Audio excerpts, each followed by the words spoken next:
Why don't people trust a Capricorn? Great question. I would love to tell you. So I got a short answer and a long answer, but a quick disclaimer. We are more than just our sun signs. Your birth chart is incredibly complex. Your houses matter, your aspects matter, and people can get really caught up in, well, this is where my Pluto is, and this is where my Venus is, or this is my big three, this is my sun sign. But the nuance is actually in the aspects and the house placements.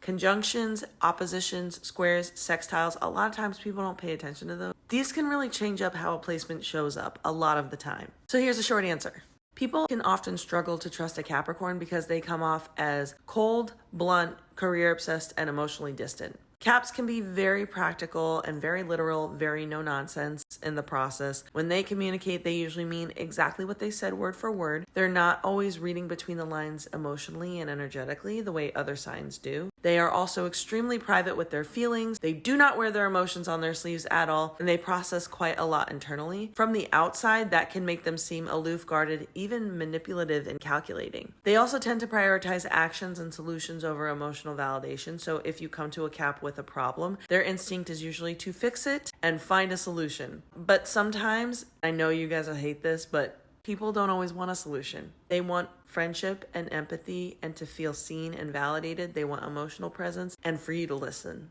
I know that can be hard, but relationships require flexibility and compromise. The short answer is people struggle with Caps because they feel emotionally hard to reach. They're very reliable in practical ways, but they're not always easy to connect with emotionally. Here's the longer answer. And remember, you're more than your sun sign. The houses and the aspects matter. So if you're a Cap and you're like, this doesn't sound like me, it might just be speaking to an aspect of your chart. And I swear to God, if you're like a fourth house Capricorn and you have a Cancer rising and you tell me in the comments, but I'm warm and emotional and people like me, I don't know what you mean. I know you're rage baiting me. It's rage bait. Also, every single sign has good traits and shadow traits. Every sign has gifts they bring to the world and lessons they're here to learn. None of us are exempt from this. We all have ways we are difficult. We have things that are hard for us. Also, Capricorn is ruled by Saturn, the planet of discipline, responsibility, structure, and time. Saturn energy tends to create people who grow up very, very fast. A lot of Caps carry heavy responsibilities early on in life. And that means they learn very quickly that they have to really only rely on themselves. And because of that, Caps build emotional armor. They become stoic, self-sufficient, and extremely controlled with their emotions. Some might say they suppress them.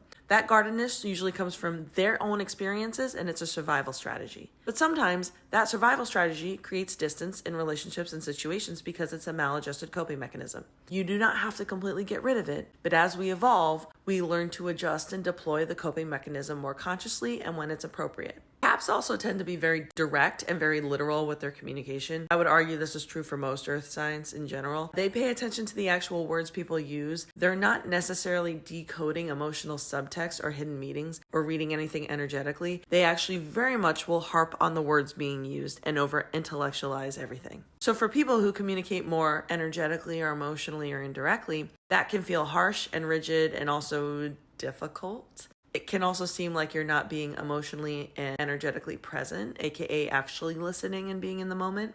Being physically present and hearing that I said this thing is not the same thing as being present and actually understanding and validating what I'm saying. Another big thing with Capricorn is their relationship to being realistic. Caps will pride themselves on this. They focus on what's practical, achievable, what works within the system, and they're very tangible, goal-oriented. But sometimes what a Cap calls realistic can come across to others as pessimistic and judgmental, and it can get very negative and critical and cynical. They tend to focus on limitations, risks, and what can go wrong and what's realistic within the current structure. They are masters of tradition and the status quo. Caps are incredibly good at understanding the rules of the game. They know how a system works. They know how to build a structure and a strategy, and they got the long-term thing down. They tend to be very color inside the lines and stay within the box type people. That's why a lot of Caps will feel pulled to follow the traditional structures of society, even if they don't actually feel like it's what they really want. And while they're great builders, one of Caps' struggles is that they don't always love dreaming outside of this system. Like, dreaming big is really tough. They're not always the ones saying, let's burn it down. In fact, they might think that that's unrealistic and not practical, and they can often really shoot down people who aren't like that. They're more like, these are the rules. How do we succeed within the rules? How do we stay realistic? That's why Capricorn energy can build incredible institutions and have such long-term success, because they're systems oriented. They're sending a calendar invite for brunch and making the reservation, and they will call and update that reservation if someone says they can't go anymore. But anyways, that practicality can sometimes make them seem rigid, cynical, or overly serious to other people. Caps can also be materialistic too. Actually, if you're a millennial, you likely have the generational Uranus and Neptune in Capricorn in your chart. So because of this and the fact that many millennials also have Saturn in Capricorn, millennials have tried to make it work within the system and then have seen that it doesn't work no matter what our efforts are. So the only logical way forward is to build a new system. But a lot of Cap energy leans toward reformation as opposed to let's burn it all down and start from scratch and rebel and revolution. However, Capricorn is a traditionalist and material oriented. So that is what feeds that desire to dismantle what's not working versus what an Aquarius, the revolutionary sign, might see and do. But let's not bean soup this. That's not what the video is about. Anyways, another reason people struggle with Capricorn energy is that Capricorn themselves take a long time to trust people. They will observe a lot and they don't open up easily. They don't let many people into the inner circle. Y'all probably don't make a lot of expressive emotions with your face too. Very stoic. So from the outside, that guardedness can feel like secrecy and emotional distance, and even maybe have us feeling like maybe we gotta suss you out a little bit because what's up? This is a good time to also add, though, that every zodiac sign can explain why they are the way they are. I understand why a Cap is like that. Everyone and every sign has reasons, conditioning, trauma, and experiences that shape them. However, execution matters. In relationships, how you make others feel matters. Your intentions and defense might make sense to you, but if the way you move through the world consistently creates distance between you and other people or the things that you truly want, that is worth reflecting on.